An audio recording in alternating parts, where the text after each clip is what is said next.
လာရောင်ညတိုးရီသူ့လမ်းကြောင်းအတိုင်းသူသွားပါစေဒုက္ခတိဘုံတို့ရောက်သည့်အထီပေါ်ညဟာအေးခဲတိတ်ဆိတ်ချင်း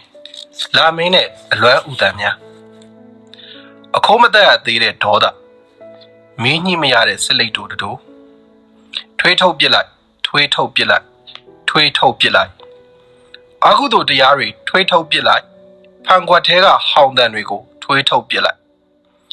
ဟောဒီညတိတ်ဆိတ်ညှိနှက်လိုက်ပုံကတော့ခွေးလင်ခွေးလွင့်နဲ့ကိုပဲရှိရဲ့လမ်းမကြီးပေါ်မှာကိုယ့်ကိုတဲဆောင်မှုလမ်းဟာရှိခဲ့လေသလားလမ်းကိုတဲဆောင်မှုကိုဟာရှိခဲ့လေသလားပြက်ကိန်းကြုံခဲ့ရတဲ့ညတညပါကွယ်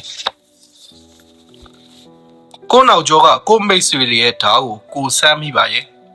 ဒါပေမဲ့ကိုအသေးနှလုံးတက်တဲ့ကိုမထိုးဆိုင်နိုင်ခြင်းဟာမောင်ရင်တို့ရဲ့ညံပြင်းမှုပါလေဒီလိုပါပဲကံမကောင်းခြင်းများနဲ့ကြုံရတဲ့အခါဓာတ်တိုင်တွေနဲ့တိုးမိတိုက်ပြီးပေါ်ပြီးကန်ဆိုးလာတဲ့ဒီညအဖို့မှာအတင်းအဖျင်းတွေနဲ့ဝင်တိုက်ခဲ့ရာထွေးထုတ်ပစ်လိုက်ဟောဒီစနေသားသွားလေရာကိုမှကန်ဆိုးခြင်းတွေလိုက်ရွာချတက်ပြီးရဲ့ကိုကလည်းကိုပဲလေကိုနေထိုင်တဲ့ကဘာမြေကြီးပေါ်မူပြီးအန်လိုအန်ချအတော့မကြတဲ့အတ္တတွေနဲ့ချလဲအောင်မူလားမူရဲ့အိုးမှုံပြလာရောင်များနဲ့ဒီညာလွတ်လပ်ကျယ်ဝန်းနှက်ဆိုင်ခြင်းက